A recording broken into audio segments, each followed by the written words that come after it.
सावन शिवरात्रि व्रत की हार्दिक शुभकामनाएं आप सभी को। भोलेनाथ की कृपा सदैव सब पर बनी रहे। सावन शिवरात्रि व्रत की पूजा की चौकी कब और कैसे उठाएंगे, पूजा में चढ़ाए गए सामग्री का क्या करेंगे, विसर्जन कैसे करेंगे, कब करेंगे, संपूर्ण जानकारी आज की वीडियो में आप सबको मिलने वाली है। फ्रेंड्स, सावन शिवरात्रि व्रत की पूजा की चौकी कब उठाएंगे, कैसे उठाएंगे और चढ़ाए गए सामग्री का क्या करना है, सुहाग की सामग्री का क्या करना है, संपूर्ण जानकारी आपको मिलेगी आज के वीडियो में। तो देखिए, पूजा की चौकी जो है ना अगले दिन उठाएंगे। सावन शिवरात्रि की जो पूजा होती है वो रात्रि में होती है, तो रात में जो है ना जागरण का भी बहुत ज़्यादा महत्व है। तो पूजा की चौकी अगले दिन उठाएंगे और सबसे पहले हाथ जोड़कर प्रभु से प्रार्थना करेंगे, क्षमा याचना कर लेंगे। उसके बाद सबसे पहले अगर कलश स्थापन किए तो कलश को हिलाकर उसके बाद हम पूजा की चौकी उठाएंगे। तो पूजा में चढ़ाए गए जो पूजा का लोटा वगैरह है वो सब रख लीजिएगा, अच्छे से साफ करके फिर पूजा में इस्तेमाल कीजिएगा। मिट्टी का दीपक अगर आप पूजा में इस्तेमाल किए हैं, अब मिट्टी का दीपक जलाए हैं तो उसे आप विसर्जन करने के लिए रख लीजिएगा, इसलिए कि मिट्टी का दीपक जो है दोबारा फिर इस्तेमाल नहीं किया जाता है। एक बार प्रज्वलित होने के बाद, एक बार दिया जलाने के बाद धातु से बना हुआ दीपक आप जो है ना साफ करके फिर से इस्तेमाल कर सकते हैं। मिट्टी का दीपक जो है ना दोबारा इस्तेमाल नहीं किया जाता है, एक बार पूजा में जलाने के बाद दोबारा नहीं जलाया जाता है, इसलिए जो है ना उसे विसर्जन करने के लिए रख लीजिएगा सारा सामग्री। और देखिए, सुहाग की सामग्री जो माता को चढ़ाइएगा वो सुहाग की सामग्री जो है ना आप खुद भी इस्तेमाल कर सकते हैं, आपके घर परिवार में कोई भी इस्तेमाल कर सकता है, या आप चाहे तो थोड़ा बहुत उससे आप दान भी कर सकते हैं, इसलिए कि सावन माह में सुहाग की सामग्री दान करने से सुहाग और बढ़ता है।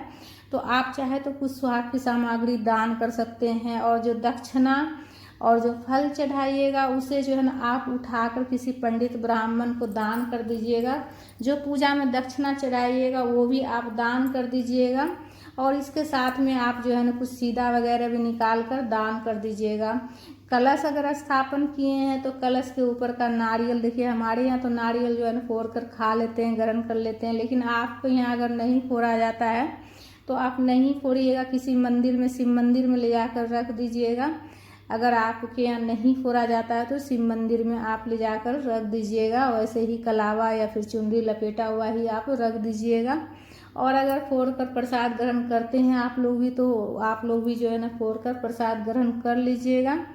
और उसके बाद कलश के ऊपर जो पूर्ण पात्र है, प्लेट में जो चावल रखे हैं पूर्ण पात्र के रूप में, तो वो पूर्ण पात्र वाला चावल जो है ना सारा जितना पूजा में चावल है सब इकट्ठा करके आप जो है ना घर में जो है ना कुछ प्रसाद बनाकर भी उसका खा सकते हैं, या फिर जो है ना चिड़िया को भी चुगा सकते हैं, गौ माता को भी खिला सकते हैं। और कलश में जो गांठ वाली हल्दी है, सुपारी है, सिक्का है, उसमें से जैसे कि आप जो है ना सिक्का आप अपने तिजोरी में रख दीजिएगा, और जो गांठ वाली हल्दी है उसे आप अपनी रसोई में इस्तेमाल कर सकते हैं।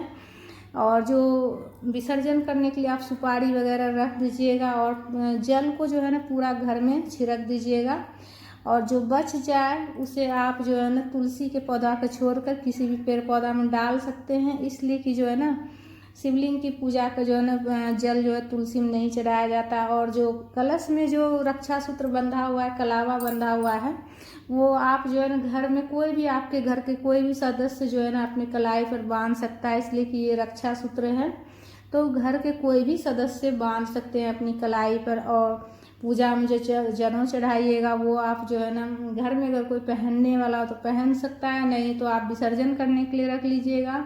और अगर आप पार्थिव शिवलिंग का निर्माण करके पूजन किए हैं तो पार्थिव शिवलिंग आप एक बड़ा सा पात्र में जल भरकर और उसमें थोड़ा गंगा जल मिलाकर उसमें आप विसर्जन कर लीजिएगा, और किसी पेड़ पौधा में डाल दीजिएगा। और अगर पत्थर का शिवलिंग है उसका विसर्जन आप नहीं कीजिएगा, आप जो है ना घर में आप फिर से वापस मंदिर में रखकर पूजा कर लीजिएगा।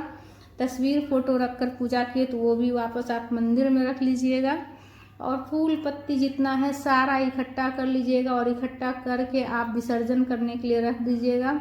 आसपास में गंगा नदी हो, जब भी गंगा नदी जाइएगा तो वहाँ जाकर आप विसर्जन कर लीजिएगा। अगर आसपास गंगा नदी नहीं हो तो आप जो है ना कहीं जैसे कच्ची फर्श हो तो वहाँ भी गड्ढा खान कर आप डाल दीजिएगा, तो मिट्टी में मिल जाएगा। तो इस तरह से जो है ना आपका विसर्जन हो जाएगा फूल पत्ती का।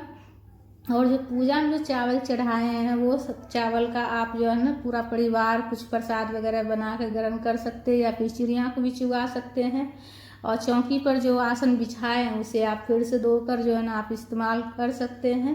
पार्थिव शिवलिंग का अगर निर्माण करके भी आप पूजन किए हैं तो भी आप जो है ना दूसरे दिन अगले दिन आप विसर्जन कीजिएगा।